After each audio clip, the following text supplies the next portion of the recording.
আদৌ ঈশ্বর আছেন, সেটাই তো একটা মস্ত বড় বিতর্কিত বিষয়। অনেক মানুষ তো ঈশ্বরের অস্তিত্বেই বিশ্বাস করেন না। এখন প্রশ্ন হচ্ছে যে ঈশ্বর আছেন কিনা, যে ঈশ্বর আমাদের রক্ষা করেন কই বুঝতে পারি না তো। রামকৃষ্ণদেব বলেছিলেন, যখন গভীর ঘুমে মুখ হাঁ করে ঘুমোস তখন তোকে রক্ষা করে কে? তখন তোর মুখে মুতে দিলে তুই টের পাস। যখন তাকে জিজ্ঞাসা করা হচ্ছে ঈশ্বর কি এক, তার প্রমাণ কি? ঈশ্বর যে এক তার প্রমাণটা কোথায়? সায়েন্টিফিক প্রুফ কোথায়? বিজ্ঞানসম্মত প্রমাণ কোথায়? উত্তর দিচ্ছেন তিনি, তার সৃষ্টিই প্রমাণ করে যে তিনি এক এবং অদ্বিতীয়। আপনি পছন্দ করতে পারেন, নাও করতে পারেন, কিন্তু তাকে ইগনোর করতে পারবেন না। মনে রাখবেন, শ্রী শ্রী ঠাকুর অনুকূলচন্দ্রকে সবাই যে খুব পছন্দ করেন তা কিন্তু নয়, না পছন্দ করতেই পারেন। শ্রী শ্রী ঠাকুর অনুকূলচন্দ্রের মতবাদের সাথে অনেকের মতবাদ নাও মিলতে পারে এবং মেলে না, কিন্তু ঠাকুরকে অস্বীকার করতে কিন্তু কেউ পারবে না, উপেক্ষা করতে পারবে না। একটা কথা আছে, you may like him, you may dislike him, but you can't ignore হিম।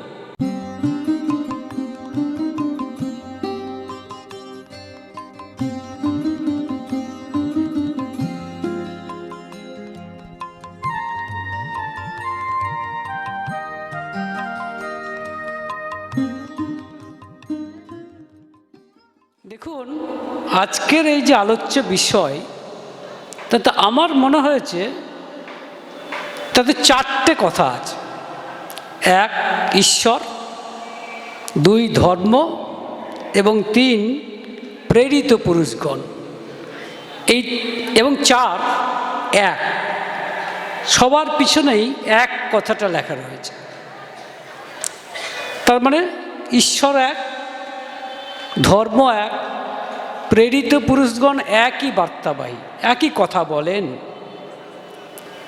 তো এখন প্রথম হচ্ছে কি, ঈশ্বর ঈশ্বর এক বলছেন, কিন্তু প্রশ্ন হতে পারে আদৌ ঈশ্বর আছেন? সেটাই তো একটা মস্ত বড় বিতর্কিত বিষয়।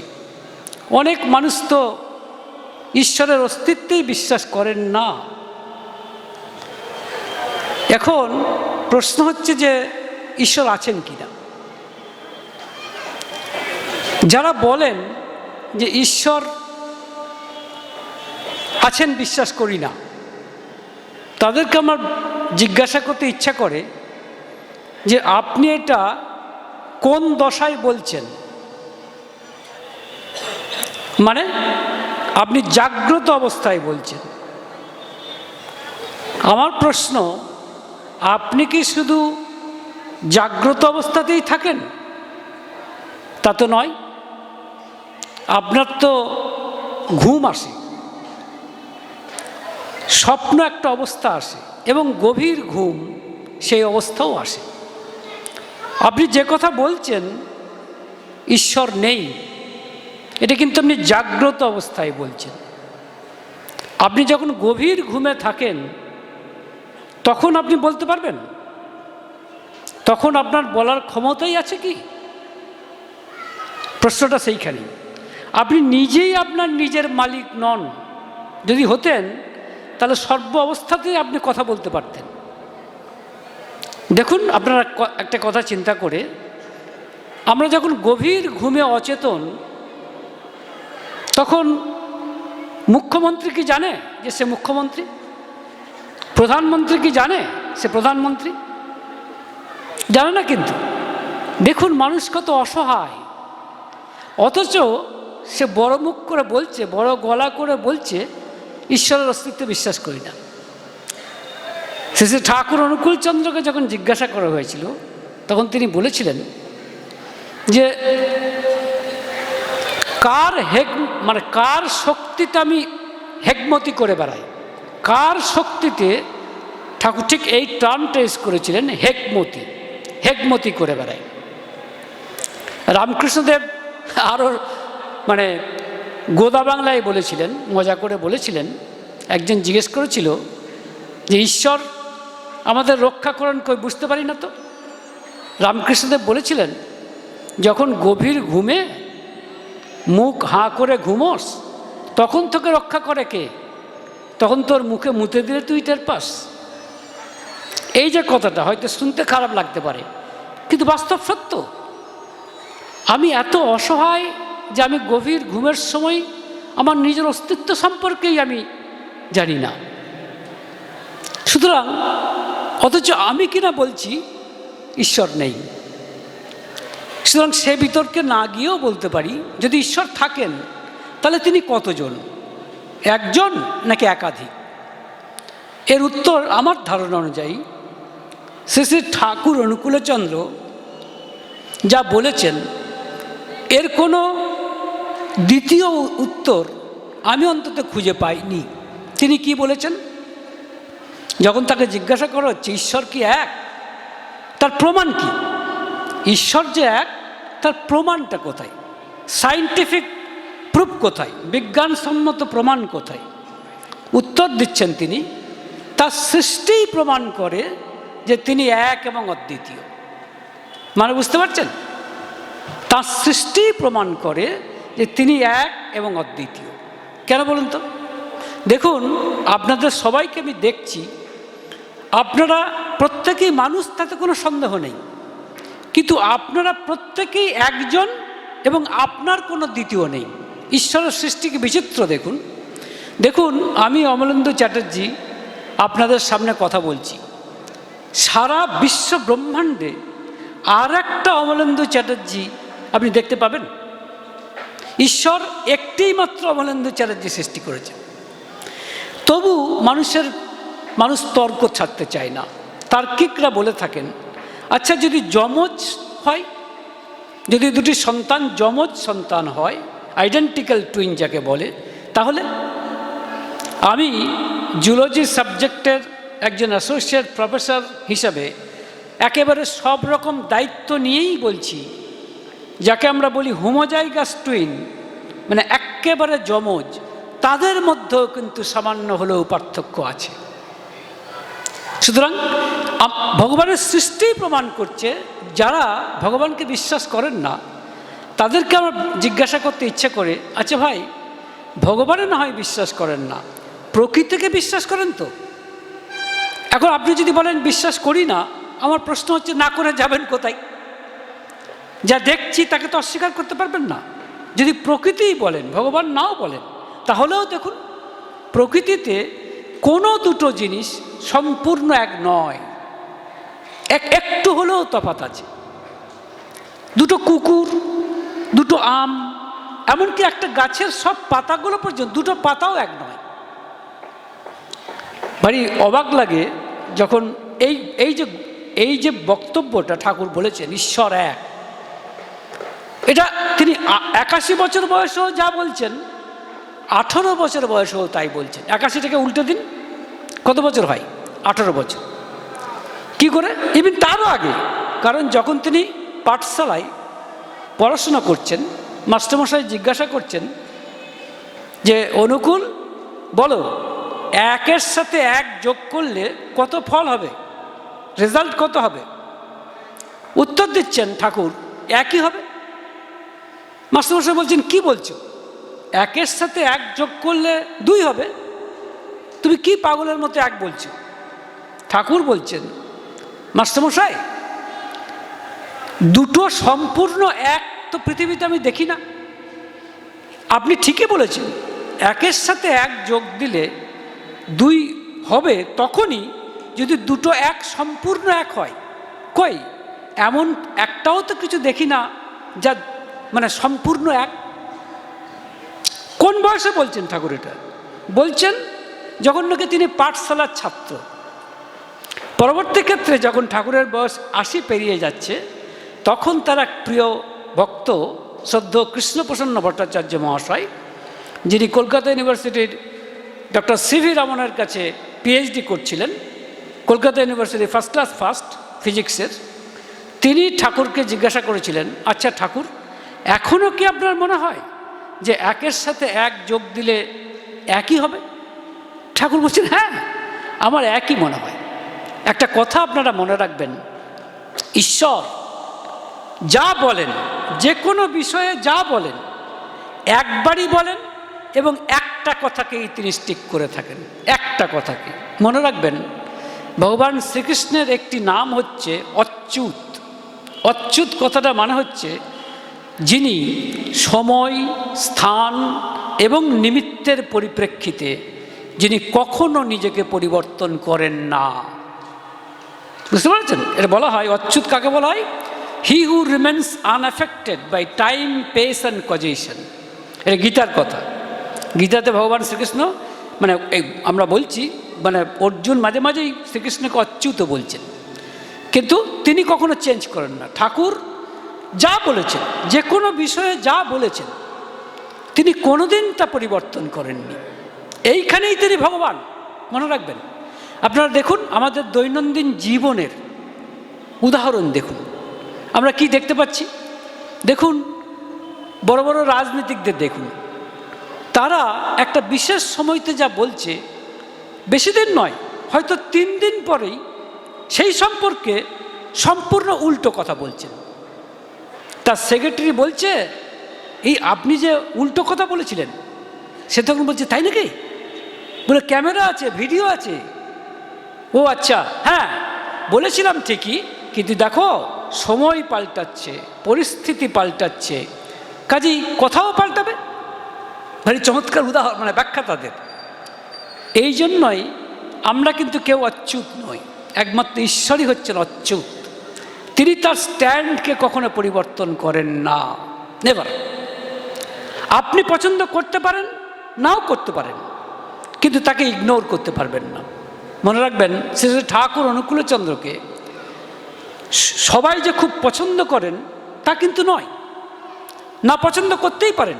শ্রী শ্রী ঠাকুর অনুকূলচন্দ্রের মতবাদের সাথে অনেকের মতবাদ নাও মিলতে পারে এবং মেলে না, কিন্তু ঠাকুরকে অস্বীকার করতে কিন্তু কেউ পারবে না, উপেক্ষা করতে পারবে না। একটা কথা আছে, you may like him, you may dislike him, but you can't ignore him. আপনি তাকে পছন্দ করতে পারেন, অপছন্দও করতে পারেন, কিন্তু তাকে আপনি কখনোই উপেক্ষা করতে পারবেন না, সেটা অসম্ভব। দেখবেন জনমানুষ একটা কথা আছে, ও ঠাকুর শুনেছি আপনাদের ঠাকুর তো আবার ঠাকুরের দীক্ষা নিলে তো পয়সা রাখতে হয়, এসব বিজনেস টিজনেস ব্যাপার আছে। তাছাড়া ঠাকুর তো একাধিক বিবাহ করেছেন, তার সন্তান সন্ততি আছে, তাহলে কীরকম হলো ব্যাপারটা? অথচ সেই ব্যক্তিকেই যদি জিজ্ঞাসা করা হয়, আচ্ছা আপনি রামচন্দ্রকে মানেন? বলে হ্যাঁ মানি। আচ্ছা ভগবান শ্রীকৃষ্ণকে? নিশ্চয়ই ভগবান শ্রীকৃষ্ণকে তো মানবই। আচ্ছা আমার প্রশ্ন, রামচন্দ্র বিবাহ করেননি? তার সন্তান সন্ততি ছিল না? ভগবান শ্রীকৃষ্ণ বিবাহ করেননি, একাধিক বিবাহ, তাদের সন্তান সন্ততি ছিল না? যেমন ভগবান শ্রীকৃষ্ণ, তার স্ত্রীর নাম হচ্ছে রুক্মিণী, একজনের নাম সত্যভামা, একজনের নাম জাম্ববতী, এবং তাদের সন্তান সন্ততিও আছে। কই সেক্ষেত্রে তো প্রশ্ন করেন না যে তিনি ভগবান কিনা, কেন তিনি একাধিক বিবাহ করেছেন? শুধু তাই নয়, অনেক কথা বলা হয় ভগবান শ্রীকৃষ্ণ সম্পর্কিত, প্রচুর কথা বলা হয়। বিশেষ করে এই প্রেম লীলা সম্পর্কিত এমন একটা জায়গায় গিয়ে পৌঁছেছে, তথাকথিত কীর্তনের নামে দেখবেন এক ধরনের প্রবৃত্তিতে সুশ্রুতি দেওয়া হচ্ছে, এই জায়গায় চলে গেছে। কিন্তু তবুও ভগবান শ্রীকৃষ্ণ নিয়ে আমরা কিন্তু প্রশ্ন তুলি না, কিন্তু ঠাকুর অনুকূলচন্দ্র হলে প্রশ্ন তুলি। কারণ বেশি দূর তো নয়, এই বনগাঁ, আমার তো মনে হয় যেন হিমায়তপুরের গন্ধ এখানে ভেসে আসে। একবার আমাদের কি বলে কালীষষ্ঠী মা বসেছিলেন দেওঘরে, ঠাকুর তখন, তো একজন পাটালি নিয়ে এসছে, তো পাটালি নিয়ে এসেছে, ঠাকুর বলছেন যা বড় বউকে দিয়ে আই। তারপরে কালীষষ্ঠীকে বলছেন, আচ্ছা কালীষষ্ঠী পাবনায় থাকার সময় এই যে পাটালির কি চমৎকার ছিল বল, তখন এই পাটালি দিয়ে যখন পায়েস হতো কি চমৎকার গন্ধ উঠত। তখন কালীষষ্ঠী মা বলছেন, সে আর বলতে ঠাকুর, আবার যাব আশ্রমে, আবার সব ভোগ করব। ঠাকুর উত্তর দিচ্ছেন, কালীষষ্ঠী তোর মুখে ফুলচন্দন পড়ুক, আর কি ফিরে যেতে পারবো রে?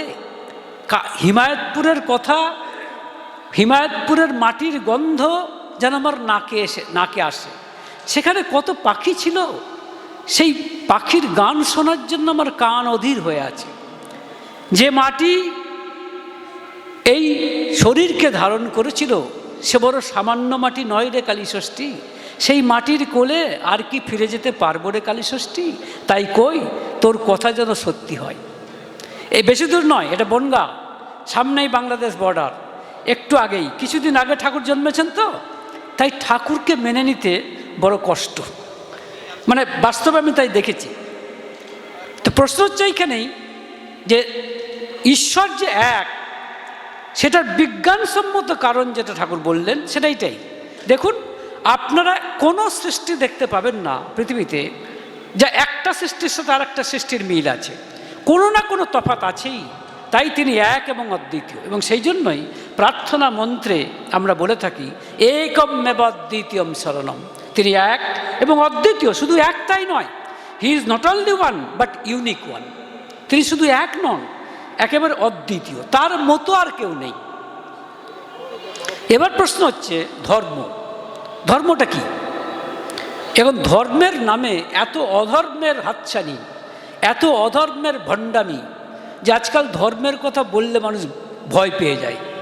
সত্যি কথা বলতে ভয় পেয়ে যায়, একটু সেকি হয়ে যায়, একটু সন্দেহপ্রবণ হয়ে যায়, এবং তার ভিত্তিও আছে।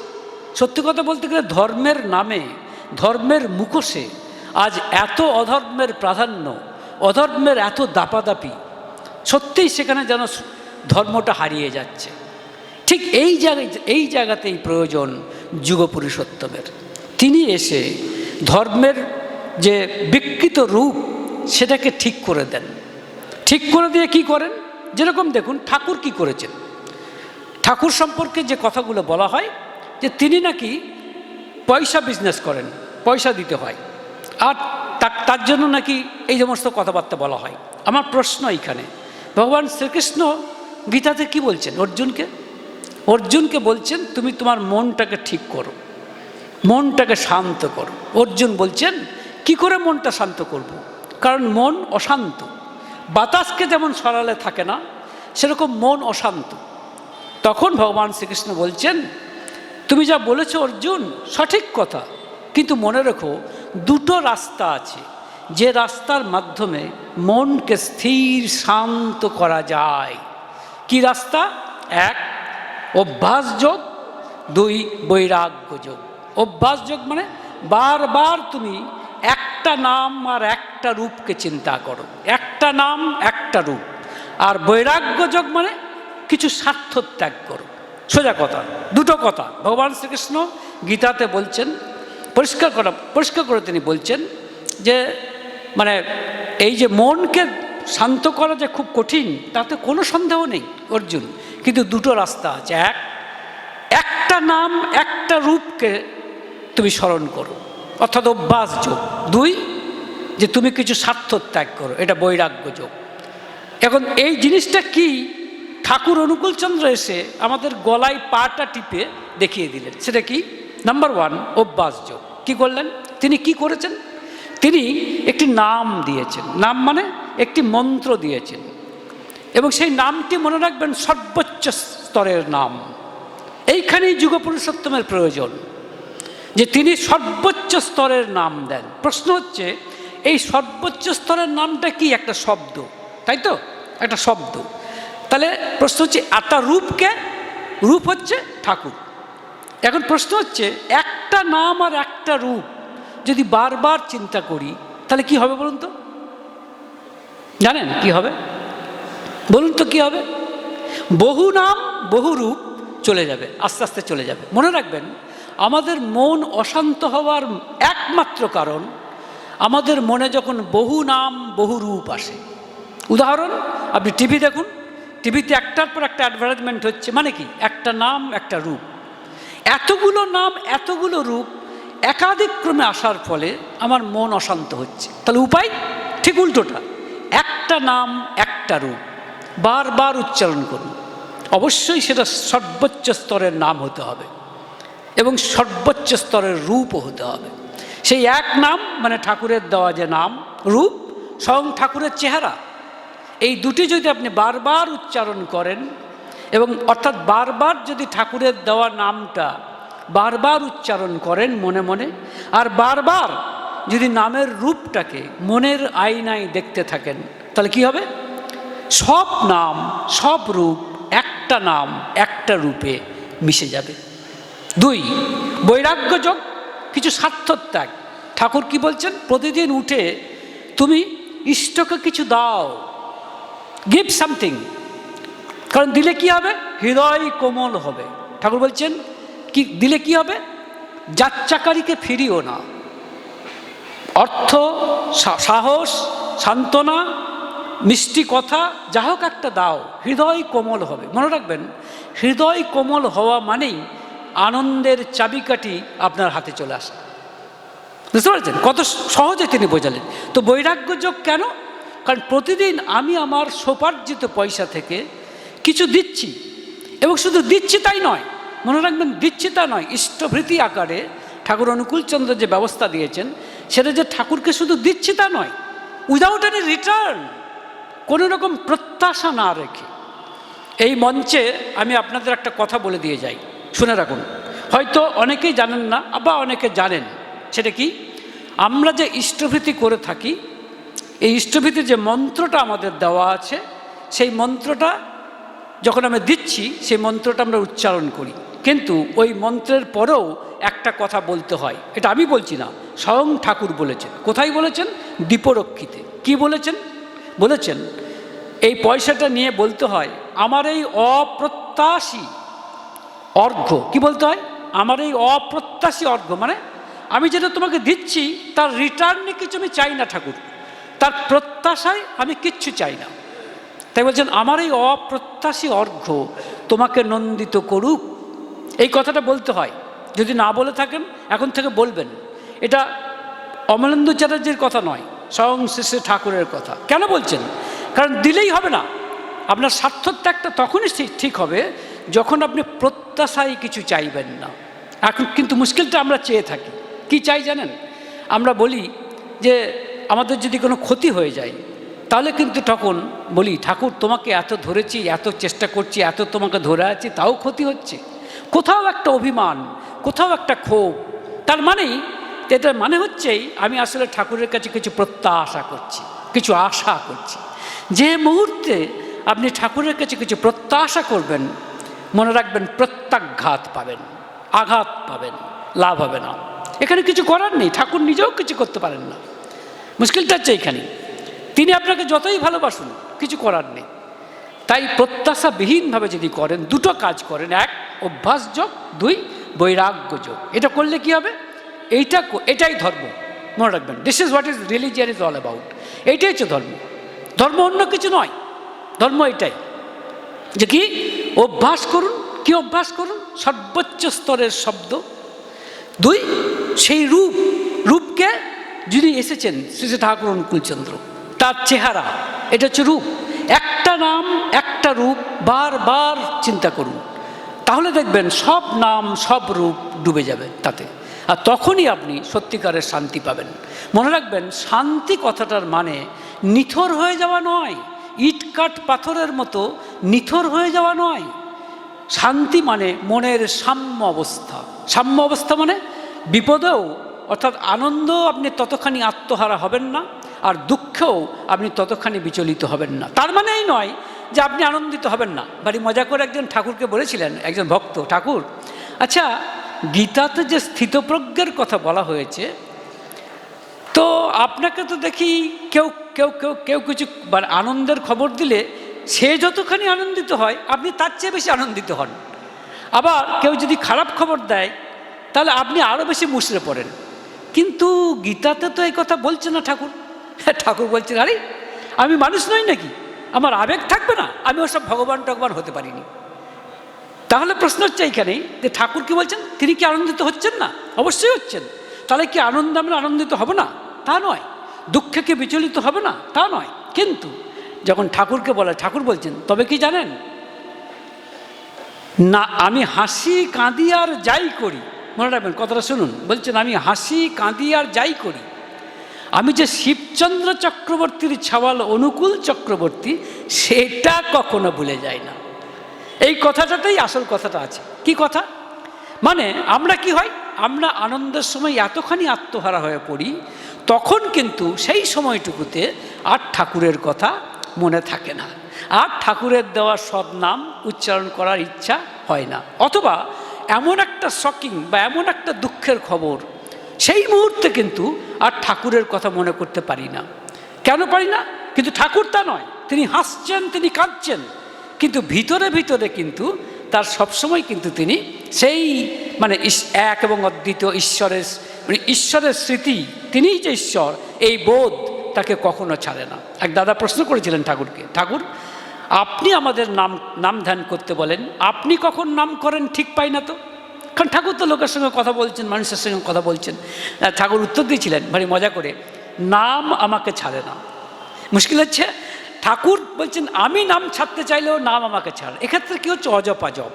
তো আমি বক্তব্য হচ্ছে এইখানে, ধর্ম মানে দুটো জিনিস। এক, সর্বোচ্চ স্তরের শব্দকে করুন, কারণ গীতাতেও কিন্তু শব্দের কথা ভীষণ বলা হয়েছে। প্রথম অধ্যায়ে দেখবেন শঙ্খের কথা বলা হচ্ছে। আপনারা জানেন নিশ্চয়ই শ্রীকৃষ্ণের শঙ্খ কি? শ্রীকৃষ্ণের শঙ্খের নাম কি বলুন? পাঞ্চজন্য। অর্জুনের দেবদত্ত, আচ্ছা ভীমের পৌণ্ড্র, নকুলের সুঘোষ, সহদেবের পুষ্পকৌ। মানে চমৎকার করে মানে প্রথম অধ্যায়ে বলছেন ভগবান শ্রীকৃষ্ণ, মানে মানে গীতাতে তিনি বলছেন যে পাঞ্চজন্যম হৃষিকেশ দেবদত্তম ধনঞ্জয় পৌণ্ড্রম দগ্ধম মহাশঙ্খম ভীমকর্মাবিকোদরঃ অনন্ত বিজয়ম রাজা কুন্তী পুত্র যুধিষ্ঠিরঃ নকুল সহদেবশ্চ সুঘোষ মণিপুষ্পকৌ। যে শ্রীকৃষ্ণের শঙ্খের নাম পাঞ্চজন্য, এবং এবং অর্জুনের হচ্ছে দেবদত্ত, ভীমের হচ্ছে পৌণ্ড্র, যুধিষ্ঠিরের হচ্ছে অনন্ত বিজয়, নকুলের হচ্ছে সুঘোষ এবং সহদেবের হচ্ছে পুষ্পকৌ। এই শঙ্খের কথা কেন বলা হচ্ছে? এই আওয়াজ, শব্দ শব্দ শব্দ। একটা গান লিখেছিলেন আমাদের কি বলে কৃষ্ণপ্রসন্ন ভট্টাচার্য, পাঞ্চজন্য বাজে কি আবার আসিলে কি তুমি বিশ্বভূপ। বলেছেন পাঞ্চজন্য বাজে কি আবার। এই শঙ্খের আওয়াজ একটা আশ্চর্য আওয়াজ। মনে রাখবেন সারা বিশ্ব ব্রহ্মাণ্ড একটা শব্দ, তাই মনে রাখবেন শব্দ শব্দ শব্দ। তাই ধর্ম মানে দুটো কথা, এক শব্দ সাধনা, দুই স্বার্থত্যাগ, কিছু দিতে হবে এবং প্রত্যাশা রহিতভাবে, এটাই ধর্ম। সে আপনি যে ধর্মই দেখুন। আর তিন, প্রেরিত পুরুষগণ যারা এসেছেন। কারা এসেছেন? ওই একটু আগে আশিসদা বলছিলেন, ভগবানকে আকাশে খুঁজলে পাওয়া যায় না, বাতাসে খুঁজলেও পাওয়া যায় না। তিনি আসেন নররূপে, মানুষ রূপে আসেন। আর যখন আসেন তিনি তখন করুণার নরবিগ্রহ হয়ে আসেন, এবং যখন আসেন তখন তার নাম পুরুষোত্তম। আর পুরুষোত্তম যখন আসেন, মনে রাখবেন আশিসদাও বলছিলেন এটা ঠিক কথাই, তিনি কিন্তু দেবতা নন, দেবতাদের ঊর্ধ্বে। তার সেই জন্য ঠাকুর অনুকূলচন্দ্র একটা বাণী আছে, পুরুষোত্তমের করলে পূজা কোনো দেবতার হয় না রোষ, বৃক্ষ মূলে জল দিলে পাতার সন্তোষ। মানে বুঝলেন?